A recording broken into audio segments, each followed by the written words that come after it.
Mic'd up.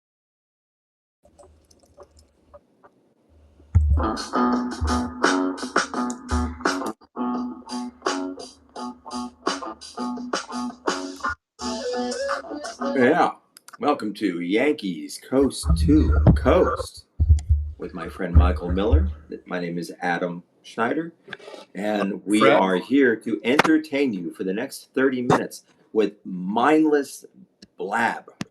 Blather is the Blather. word. Blabber. Blather among blabbermouths with Or nothing jibber of jabber, great or value. jibber jabber, depending on your mood. But we are here to help. We are here to lighten your load just a little bit and give you a little sense of what's going on in Yankee land.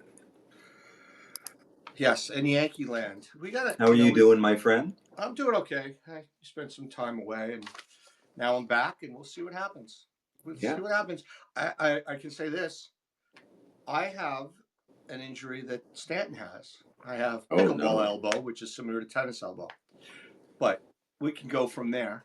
So Is today that from leads us right to today's topic, which is injuries, and more injuries. What are the Yankees to do? Mm-hmm.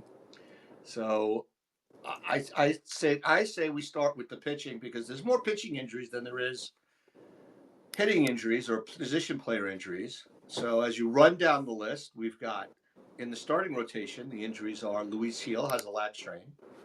Clark Schmidt hasn't pitched a game yet and has a cranky back. Chase Hampton's out for the season with Tommy John surgery.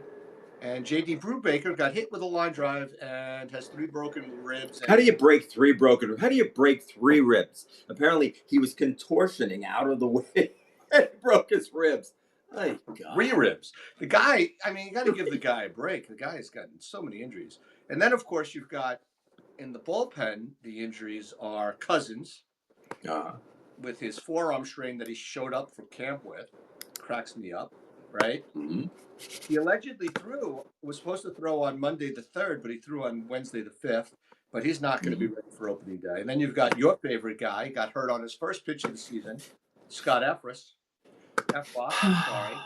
And then you've got Loizaga, who's still not ready to come back, and he's likely not to come back until May. And then everybody's favorite injured pitcher, Clayton Beeter, has right shoulder discomfort, and he just started throwing, and they're expecting him to throw in a game at some point this month. Mm-hmm.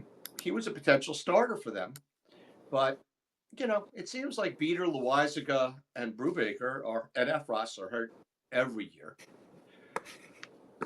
So we can start. And you got to wonder, at what point did they just say enough? These guys, I mean, just enough. And I just the Yankees seem to have this bottomless pit of patience when it comes to these things, and it's annoying as a fan because, quite frankly, they're entertainers.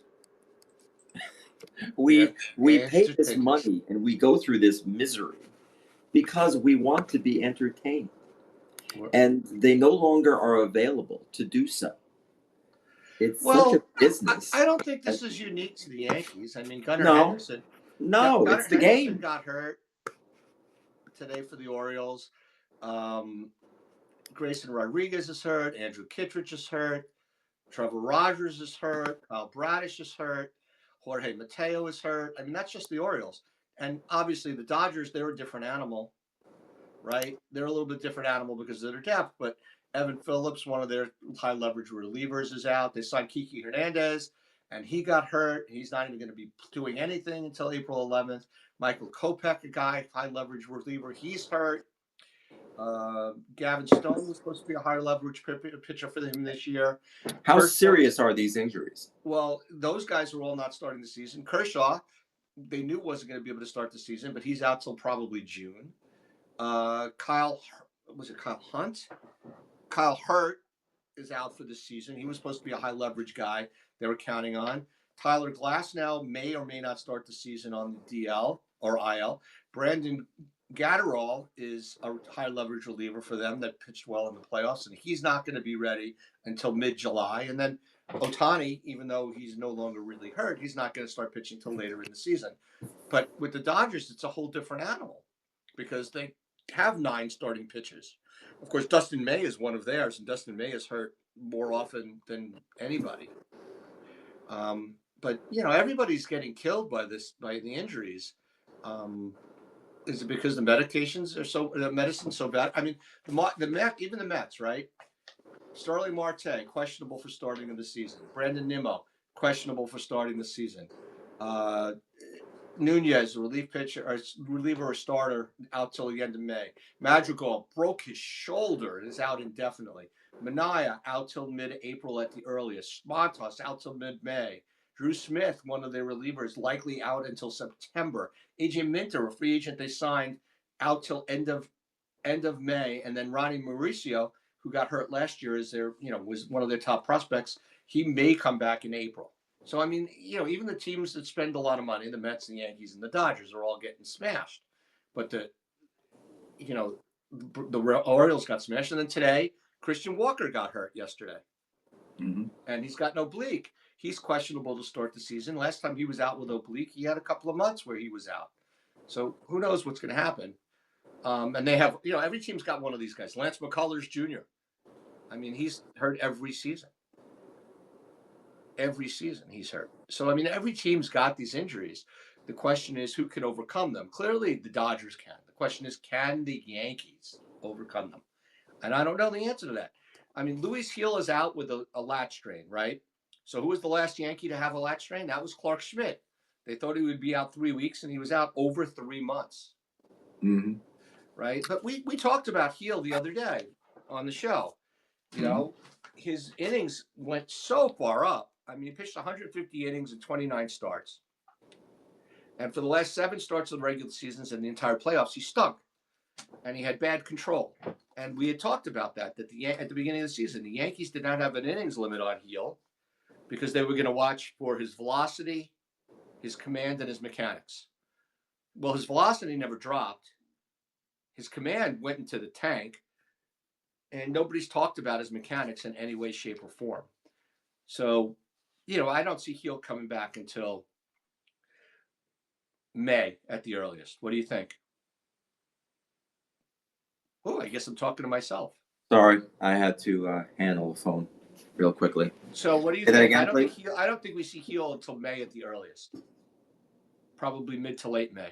Yeah, that sounds like it, and that's the troubling thing about this injury. You said it earlier. It's definitely what we've experienced with Schmidt last year. This guy is not a fast healer despite his youth, so I don't know what to expect.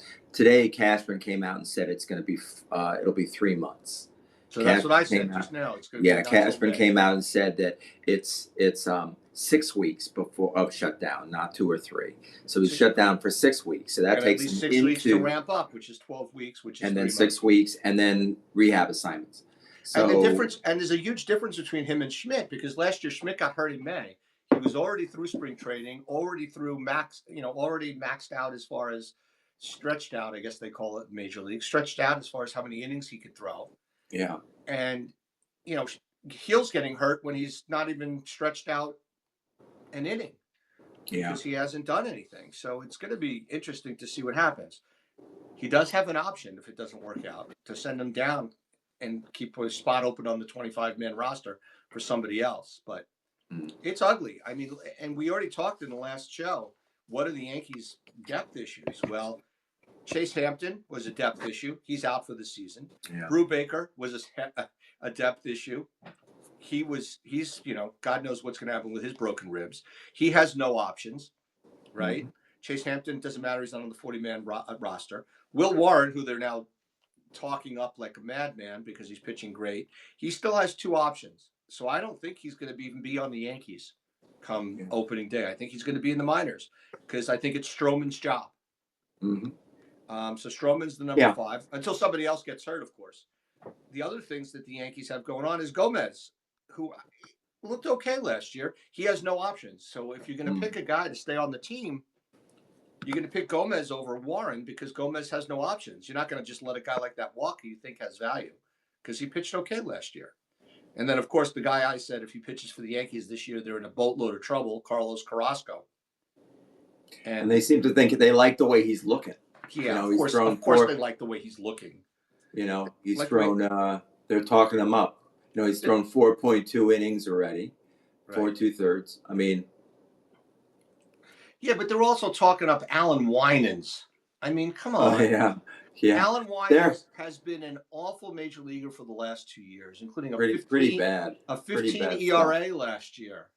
But I guess they're also. I got to tell you, they're not thrilled. I mean, Stroman got rocked in his last outing. Yeah. He didn't look great in his first. Like, he gave up a few hits. This is a bad situation. I mean, they really are in some deep doo doo. They've got problems, and this is what we talked about all along. There are depth issues with this team, and it's not it is a problem. I'm literally, the only thing that's got me happy is that, knock on wood, please knock on your head. Where's Kramer's head? I got it. Thank you. Perfect.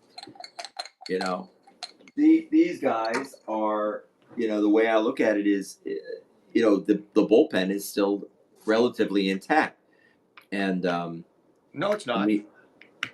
Relatively, Efros has been hurt. It will be. Efros is hurt all the time.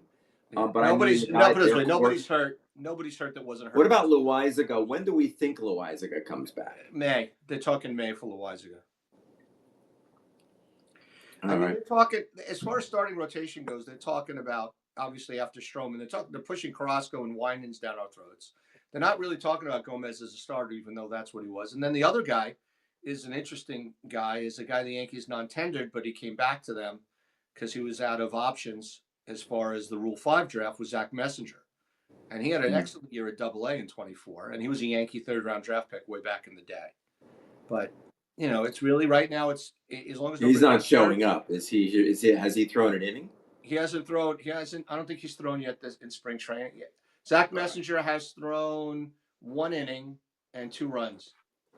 Mm-hmm. So, but Winans, they're talking about Winans because he's pitched 5 innings with 1 run and 4 strikeouts and no walks. He's always been a high strikeout, low walk guy in the minors, but in the major leagues, he was god awful the last 2 seasons. And that was for the Braves. So you're talking about a team that's known for pitching. Yeah. So that's the starting rotation is a big mess. The bullpen's going to have 7 arms in it, because 7 or 8 arms in it, depending on what's going on. But I think Gomez is on the team, so the bullpen's really only going to have 7 arms, because Gomez will be on the team as, the swing man and the 5 starters. So that's 6 guys, and you can only have 13 men, right? 13 guys. Yeah. So that Tim Hill's on the team. He's the only lefty. Cruz is on the team. He's a guy they got from Cincinnati. Leiter Jr.'s on the team. Devin Williams is on the team. Luke Weaver, who also has not yet pitched in spring training, is on the team. And Ian Hamilton is on the team until he gets hurt. So that really leaves only 1 slot open in the bullpen. And that's probably, to make Kramer very happy, going to go to Tyler Metzik, a lefty. And that'll make Kramer happy, and I think that's exactly He loves that guy, doesn't he? Well, the guy's got a killer arm when he's not hurt. I don't blame him for loving the guy, and I don't, having another lefty is certainly not a bad thing. As long as they have a guy that can get guys out. But, the bullpen is really going to be relying on, Cruz, Hill, Hamilton, and Leiter Jr. to get them to Devin Williams and Luke Weaver before that, obviously. But Weaver hasn't pitched in a game yet.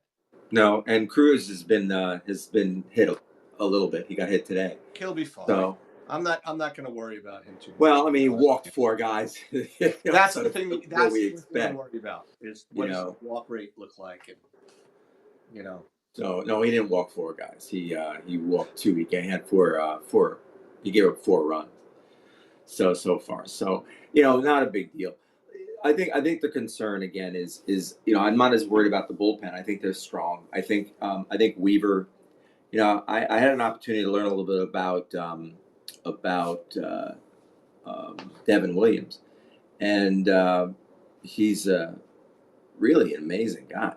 interesting, a little bit of an edge to him, which I think is really great.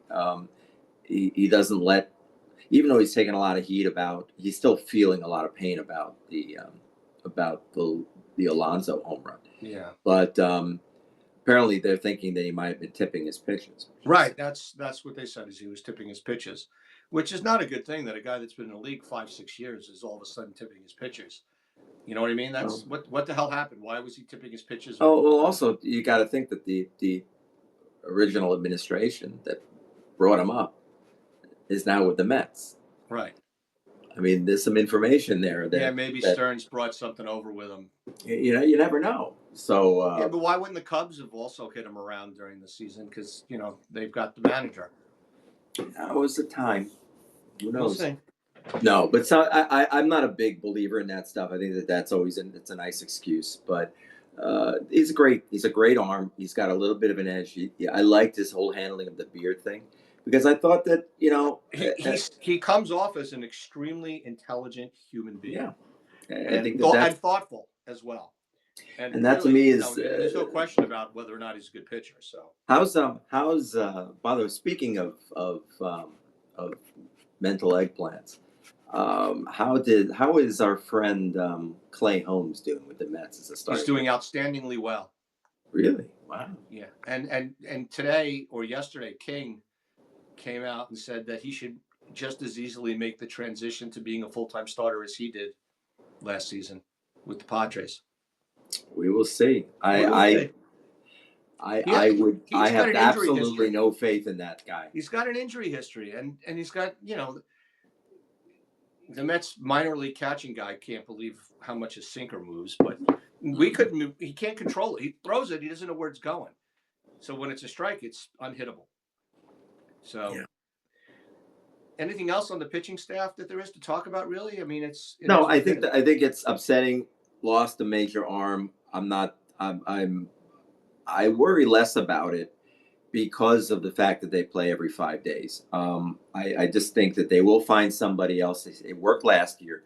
Wasn't happy that it was heel for Cole last year. Yeah, and this year they need somebody to step up for heel. So it's I like to see it. I think I get the sense that they're really going to keep an eye on Will Warren. I think they really do like. Oh no, they like Warren. They've thrown a lot of innings so far, and he's looked good. Right, he's going down. He's not going to be on the major league roster. Yeah, I mean, I think you're right, but maybe not to start. But I could see that one more injury, bad performance. He's the next man up in the rotation unless they make Gomez that guy. But if somebody's going to miss more than one start, they're going to definitely use Warren. I was high on Warren last year. I was the one that said that Warren was going to be the guy when Cole was out, and it ended up being Heel. But Warren was extremely disappointing last year, and everybody says he's a 3-4 starter at best, based on what's going on. And they say Hampton is the better of the two players. But who knows? I mean, they've got a couple of pitchers that the Yankees talk these guys up all the time. It's so hard, right? But they do it for a reason because they know that they're always in. They know they don't have a farm system anymore that they can be proud of for trade purposes, and it's just they have to make these guys look great because they need to be able to talk to somebody. They need to be able to go in and say, we've got this guy who could be part of the deal. So it's not it makes sense. It's worked. Why not do it? Right. You always say it. They've been talking up these guys for 10 years. I don't think of anybody who's left this team except King. And King we knew we were losing King. King went for a superstar. But the Yankees lost anybody in the last 5 years that's turned around to become, a superstar? Nobody except Sonny Gray. And Sonny Gray stunk. But Sonny was that's another story. He was great before he got to the Yankees, and he's great after. That was clearly a bad fit. Look at all the guys. I mean, Severino got hurt, and he was good last year. I mean, Severino would be nice. But we'll see what happens if he has the longevity ability because he gets hurt. How's he looking in Oakland or in? Sorry, they love him. They love him. They like him. They love him. But I mean, look, Waldichuk is out. He was one of the guys the Yankees gave up to Oakland. Sears is a middle of the rotation, back into the rotation guy. Yeah. What's his face? The other guy, Caprillion, is still he's out again with injury. So I mean, at what point does he hang him up? I mean, that guy's got more of an injury history than even Clayton Beater. Yeah. So I mean, So there's nobody that they've really walked away from, yeah. other than, like I said, the guy that was a veteran that's come back to jump on them, jump up and be a young pitcher to be a stud pitcher. So